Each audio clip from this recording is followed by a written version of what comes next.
सिंध में सुरहाण हुई, सिंध अहिड़ी कान हुई। सिंध में सुरहाण हुई, सिंध अहिड़ी कान हुई।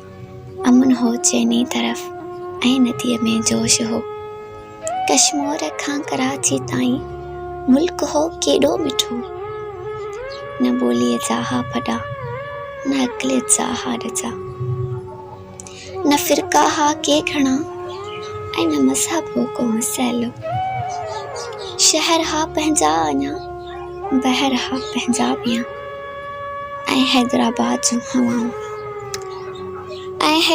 जूं हवाऊं पाननि पकनि खां पाक हूं। हीराबाद जूं परियूं कीअं विसरनि हू थरियूं, जिन खे भिटाई यादि हो। हीराबाद जूं परियूं कीअं विसरनि हू थरियूं, जिन खे भिटाई यादि हो। ऐं पोइ हिकु घड़ी वेसाह घातीअ जो वार थियो। खंजर हो दिलि में खुतो ऐं कलेजो धार थियो। ॾिसंदे ई ॾिसंदे शहर विया पंहिंजा हलिया, ऐं ॿोलीअ जा फॾा कहर थिया केॾा वॾा।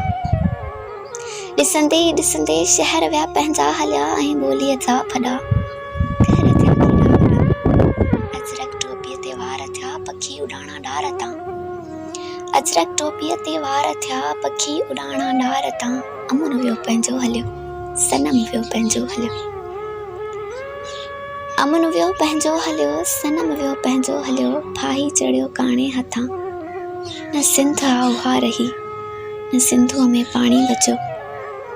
न ॿेला ऐं मेला बचा, चवनि था धाड़ेला सिंध जो हर हिकु बचो।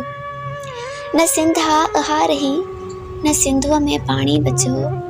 न ॿेला ऐं मेला बचा, चवनि था धाड़ेला सिंध जो हर हिकु बचो।